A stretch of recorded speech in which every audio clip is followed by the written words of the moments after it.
بنو امیہ قبیلہ عرب کے مارکا آرائی اور طاقتور قبیلوں میں سے ایک تھا۔ ابتدائی دور میں یہ لوگ مکہ و مدینہ کے اہم قبیلوں میں شامل تھے۔ حضرت عثمان کے دور خلافت میں یہ قبیلہ خاص اثر رسوخ اختیار کر گیا۔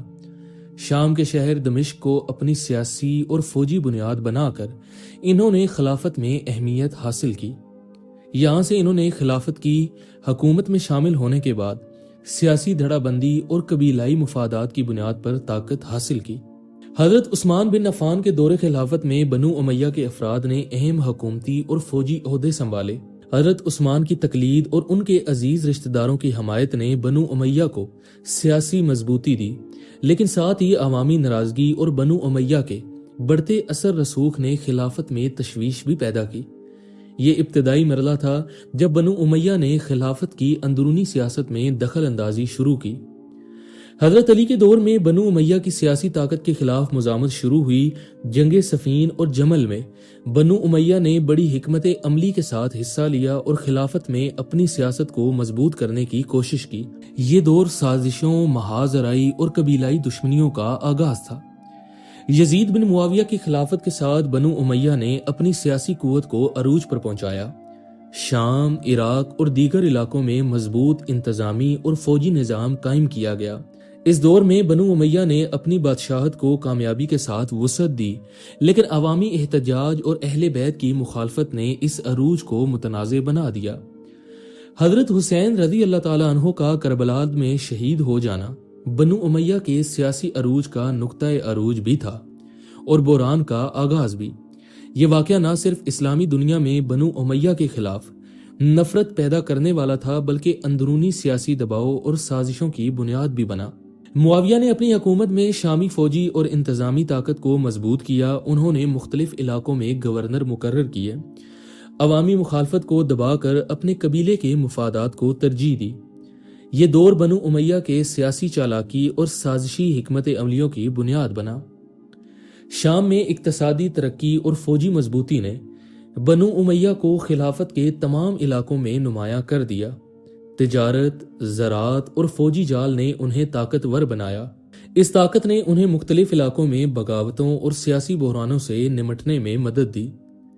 عراق میں شیعہ اور اہل بیت کے حمایتیوں نے بنو امیہ کے خلاف مظاہرے اور بغاوتیں شروع کی۔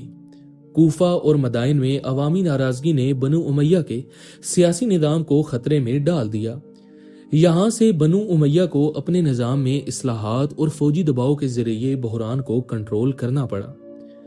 ہشام بن عبد المالک کے دور میں بنو امیہ نے اپنے نظام کو مستحکم کرنے کے لیے مالی اور انتظامی اصلاحات کی۔ انہوں نے فوج کو مضبوط کیا، دارالحکومت دمشق کو مرکزی طاقت بنایا اور خلافت میں داخلی تنازعات کو کم کرنے کی کوشش کی۔ خاندانی سیاسی اختلافات اور گورنروں کے درمیان حسد نے بنو امیہ کے اندرونی سازشوں کو جنم دیا۔ شامی خلافت کے اقتدار کے حصول کے لیے خاندانی دشمنیاں اور دھوکہ دہی عام تھی، جس نے حکومت کو اور کمزور اور عوام میں غیر مقبول بنا دیا۔ بنو امیہ نے اپنی سلطنتی مفادات کے لیے بھاری ٹیکس اور زکوٰۃ کے نظام میں تبدیلیاں کی۔ عوام کی غربت اور بے روزگاری نے مخالفت پیدا کی۔ عوامی بغاوتوں اور احتجاج نے سیاسی دباؤ بڑھا دیا، جس سے بنو امیہ کا نظام کمزور ہونا شروع ہوا۔ بنو عباس کی تحریک نے بنو امیہ کے خلاف بغاوت کی بنیاد رکھی۔ انہوں نے عوامی حمایت حاصل کرنے کے لیے خلافت میں عدل و انصاف اور اہل بیت کے حمایتیوں کو مخاطب بنایا۔ یہ تحریک بنو امیہ کی خلافت کے زوال کا پہلا قدم تھا۔ مروان بن محمد آخری اموی خلیفہ تھا۔ اس کے دور میں داخلی سازشیں، عوامی بغاوتیں اور عباسی تحریک نے خلافت کو شدید دباؤ میں ڈال دیا۔ یہ دور بنو امیہ کے زوال کا واضح آغاز تھا۔ عباسیوں نے مضبوط فوجی اور سیاسی منصوبہ بندی کے ذریعے دمشق پر قبضہ کیا اور بنو امیہ کے اہم افراد قتل یا قید کر دیے گئے۔ دمشق کی فتح نے بنو امیہ کے خلافت کے خاتمے کو یقینی بنایا۔ بنو امیہ کا ایک حصہ اسپین چلا گیا، جہاں انہوں نے خلافت اندلس قائم کی۔ یہاں سے انہوں نے اپنی ثقافت، سیاست اور طاقت کو برقرار رکھا اور اسلامی تاریخ میں اندلس کی ترقی میں کردار ادا کیا۔ بنو امیہ نے ابتدائی طور پر قبیلائی فوجوں کا استعمال کیا، لیکن بعد میں مرکزی فوجی نظام قائم کیا۔ ان کی فوجی منصوبہ بندی نے ابتدا میں کامیابی دی، لیکن عباسی تحریک کے مقابلے میں وہ ناکام رہی۔ دمشق اور اندلس میں بنو امیہ نے علمی، ثقافتی اور فنون لطیفہ کو فروغ دیا۔ عمارتیں، محلات اور مساجد ان کے اقتدار کی نشانی تھی، جو آج بھی تاریخی شہادت کے طور پر موجود ہیں۔ بنو امیہ کی حکومت میں قبیلائی تعلقات اور منافقت نے فیصلہ سازی پر اثر ڈالا۔ اہم عہدوں پر قبیلائی ترجیحات نے حکومت کو کمزور کیا اور داخلی سازشوں کو جنم دیا۔ عوامی نظریات اور اہل بیت کے حمایتیوں کی مخالفت نے بنو امیہ کی حکومت پر مسلسل دباؤ ڈالا۔ احتجاج، بغاوت اور امن و امان کے مسائل نے سیاسی اور فوجی نظام کو کمزور کیا۔